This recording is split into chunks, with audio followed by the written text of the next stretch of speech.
Gran Turismo has a top critic score of only 49% on Rotten Tomatoes. But on the flip side, the audience has this movie rated a whopping 98%. Now, as people who don't care too much about race cars, we're going to give this movie a pass, partially because of the underwhelming critic score. But, on National Cinema Day, we gave the movie a try, and after watching it, we were pleasantly surprised, but also rather confused, as to why the critic score was so relatively low. Hello everyone, he's Keto. And he's Mia. And today, we're going to review this movie and get to the bottom of why the Rotten Tomatoes scores are so different. Now, for those who haven't seen this movie, which is most of you ruffians, here's a brief setup.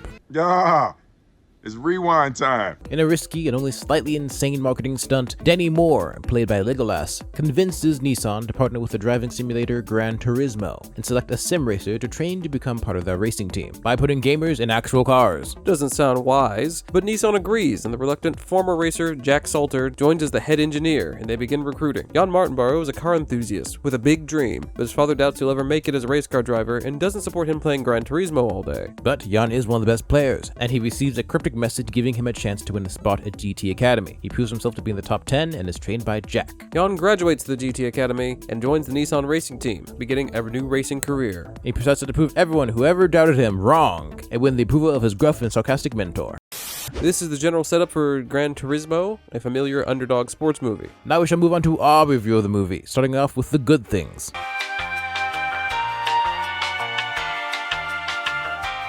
Firstly, this movie's good even for people who are not interested in gaming or racing. As we mentioned earlier, we weren't immediately interested in the movie when we saw some trailers for it, but the film does a good job of just being a good engrossing story, so you forget about all the stuff that you really shouldn't care about. And working in the video game-like graphics helps the audience keep track of everything, and they weren't overbearing or corny. They were just enough, I would say. The movie is filled with fast-paced racing action, drama, and a sprinkling of jokes that keep the movie entertaining all the way throughout. And I think there's enough details in here to appeal to racing fanatics, so I don't think it should feel too generic if you were here for the car parts. The pacing was decent and kept me engaged. This is primarily due to the editing, which kept the movie feeling like it was just moving forward to a conclusion rather than just crawling along. I think that can happen often with true stories or based on a true story. It just sort of feels inevitable, but in this case, I was very interested. The movie might be a little bit drawn out to 2 hours, but it keeps you invested. There is some downtime that could arguably be removed from the film to keep it concise, but it helps break up the action scenes so the movie isn't fatiguing to watch. Also has a very good soundtrack. The soundtrack has some good energy that matches the tone of the film, and help bring things together for the final edit into a smooth experience. It surprisingly had 2 Christian rap songs I recognized, Get Out of My Way and Coming In Hot. I don't know why they were included per se, but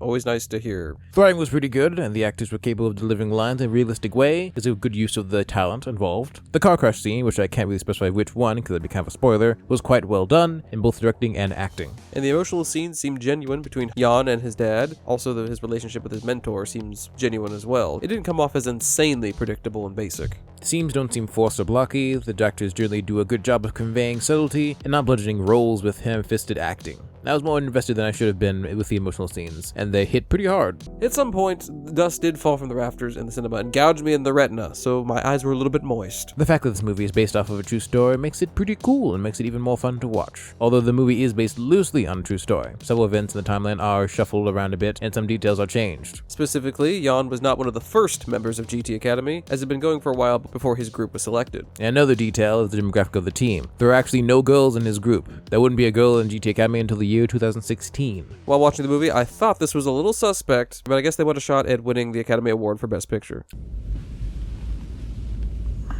However, the major events and overall theme of the story seems pretty accurate, and the movie received a blessing from the real-life Jan, who was a stunt driver for the movie. If you want to learn some more about the actual events, go ahead and check out this video by Josh Ravel. It's a pretty good, quick video with a lot of information in the description below. Now, there are some criticisms for this film. I would say that the girlfriend character didn't really feel required in this film. I think that the family had more impact in terms of character relations and stuff, so I felt like stuff with this girlfriend was kind of wasted, but the actress was fine, just that the character could have been implemented a little bit better. And as mentioned earlier, the pacing is good, but the film does feel a little long at times. Some scenes probably could be cut, or at least shortened. The beginning of the movie also feels a bit clunky, getting started, it kind of shuffles along, and it feels sort of weird to get into it right away. The movie's plot and story aren't necessarily original, although there's only so much you can do because it's based off a true story. So I guess it doesn't break any new ground, you could argue. But overall, one of the best racing movies I've seen. Let me count them down real quick.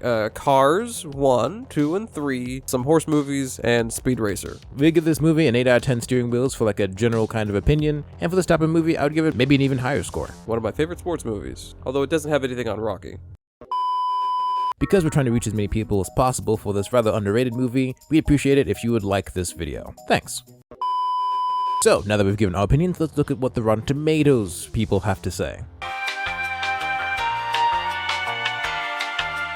The critics gave the movie a 62%, and the top critics gave it a 49%, whereas the audience was more positive with a 95 to 98%. Looking at the reviews from the critics, I would say they mostly seem to dislike the corporate aspect of the film, because the story involves both Nissan and Sony, being the two primary organizations involved. Plus also it's made by Sony, so I'm sure that doesn't help. Also, a lot of them say it's too long and that it drags on. And add on to that point that there's no drama to carry forth the film. On the audience side, they just seem to like the movie. Most of the reviews I've read seem to be positive. Very few have many criticisms, and it just seems, generally speaking, that a lot of people really like the movie. And some people actually said it's their favorite movie of the summer. Which really wouldn't be that hard. Now the question is, why are these scores so different? In the end, it seems like the critics who watched this weren't exactly interested in the movie, and so they seemed extremely cynical about it. They mentioned a lot of the same criticisms that we did. They just take them to heart a lot more, knocking down the scores drastically for like just small reasons. Kind of like a bride from 4 weddings. I'm giving Jessica's wedding a 4. I didn't like how the other brides and I were the party starters for the wedding. Sorry, Jessica. I just wish more of your sweet personality was poured into the wedding.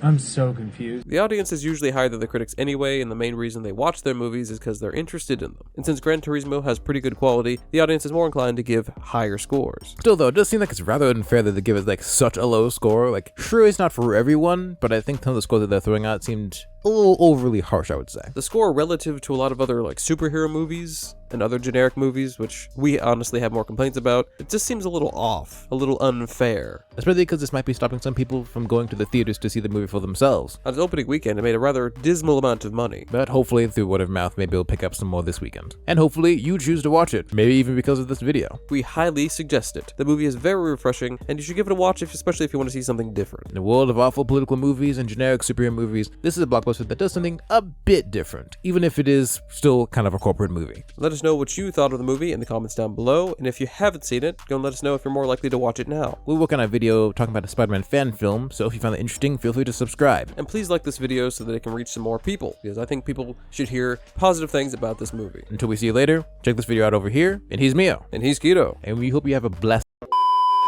Hello everyone, just wanted to go tack on. Thanks for 3,000 subscribers. We passed that goal recently. Just wanted to say we appreciate your support. Thank you, thank you. We wouldn't be able to do it without you guys. And in the future, we hope to keep making videos that you enjoy, as well as videos that we enjoy making ourselves, because it's kind of hard to get through all this slop like other movies that we don't really enjoy very much. So we want to go focus on some new stuff, and hopefully you'll continue to support us through that trend as well. We appreciate you guys, and your support is very humbling. So thanks again.